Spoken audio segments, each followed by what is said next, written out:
What's up YouTube? Capital G here, looking at some new Ojama support that is coming out in Circuit Break, and I'm just gonna be honest, where the hell did this come from? I mean, I understand that red and blue are not on a trap card, so maybe that's why Konami felt like they would just give them their own card, but this is kind of cool. Anybody who is a fan of Yu-Gi-Oh! GX, obviously my favorite Yu-Gi-Oh! Character of all time, Chaz Princeton, aka Manjume Thunder. He plays the Ojamas, and they're just like fucking hilarious. Obviously, Ojamas have never really been good.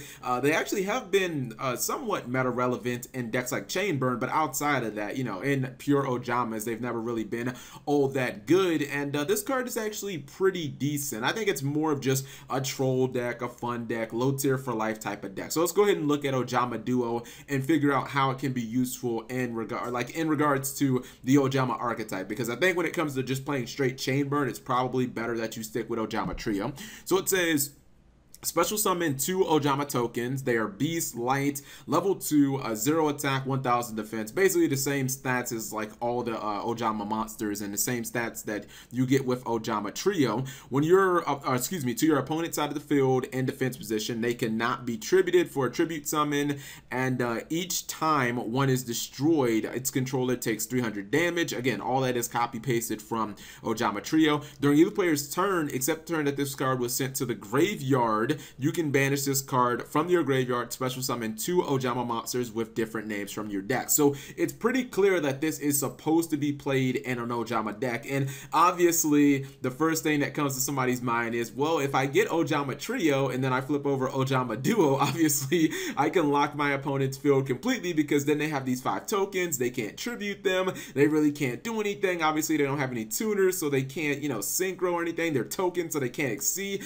Obviously they'll be locked out. And yes, that is totally possible, and that might be really good. The problem is, and this is going to kind of be a problem with tokens in general and cards that give your opponent tokens, we are on the precipice of the Vrains era in the TCG, and obviously being able to use tokens for link monsters without having to worry about having tuners or anything is a bad thing for cards like Ojama Trio and Ojama Duo, because you don't want your opponent turning those tokens into like a Firewall Dragon or something like that. Like, that's just going to help them kill you. Now, with that said, I do think that Ojama Duo, if you're playing just a pure Ojama deck, this is an absolute staple. This card is actually really good. For starters, you can discard it with Ojama Country, and then you could search your deck, and then during your next turn you can actually use its second effect. So you basically get dual utility, and it actually makes Ojama Delta Hurricane a hell of a lot easier to activate, because Ojama Delta Hurricane is actually a pretty good card. It's probably the best card in the Ojama archetype. Well, I guess historically you'd have to say Ojama Trio, because it's seen competitive play, but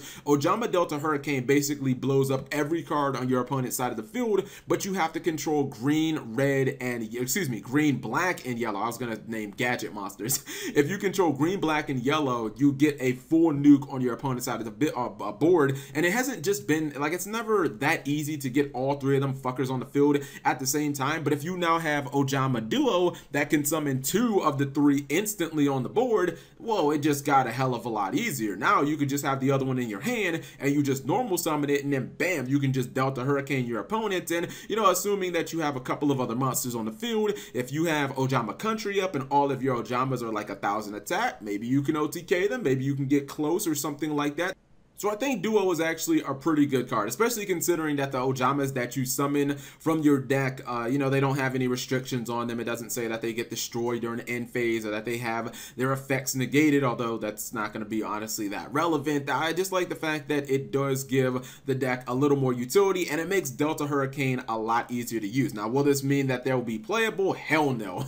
Ojamas are still going to be one of the worst archetypes in Yu-Gi-Oh, but they're still awesome because, obviously Chaz played them on the anime. It's really weird to give Ojamas more support at a time where the deck should arguably be at its worst. I mean, just the being able to link summon using tokens is really, really bad in general for Ojamas. So I think you guys probably know that this isn't going to be anything that you're ever going to see outside of your locals. You're not going to see this on a YCS unless some card comes out way, way, way down the line that like somehow breaks this card, but I don't really foresee that happening. Anyways, what do you guys think? Shout outs to Konami giving Ojamas some more support. I wish Ojamas could be competitive. It's just I don't ever really see it happening. Anyways, if you guys enjoyed the video, please give the video a thumbs up. Thank you guys for watching. As always, subscribe if you have not already.